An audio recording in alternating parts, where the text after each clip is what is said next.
Solapur news 24 मध्ये आपलं स्वागत आहे। आजच्या प्रमुख बातम्यांवर एक नजर टाकूया। भोर नसरापूरची घटना समजल्यानंतर काळी जळतय आणि रक्त उसळतय। एका 4 वर्षाच्या चिमुरडीवरती 65 वर्षाच्या नराधमानं गोराच्या गोठ्यात अत्याचार करून तिचे दगडानं ठेचून हत्या करावी। ही फक्त एक घटना किंवा गुन्हा नाहीये, तर हा माणुसकीवरचा कलंक आहे। आणि अशा नराधमांना या पृथ्वीवर राहण्याचा अधिकार नाही, यांना जगण्याचा अधिकार नाही, यांना फासावरच लटकवलं गेलं पाहिजे।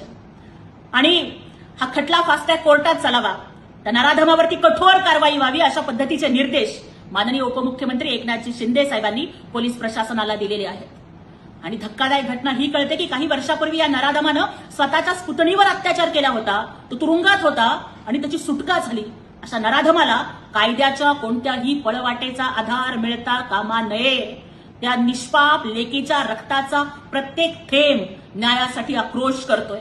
तिच्या त्या किंकाळ्या आज सुद्धा आमच्या कानात घुमताय आणि एक सत्ताधारी पक्षाची महिला खासदार म्हणून आमची जबाबदारी आहे की तिला जोपर्यंत न्याय मिळत नाही तोपर्यंत आम्ही लढत राहू आणि या महाराष्ट्रातली प्रत्येक लेक सुरक्षित राहिली पाहिजे, यासाठी आम्ही अहोरात्र झटत राहू।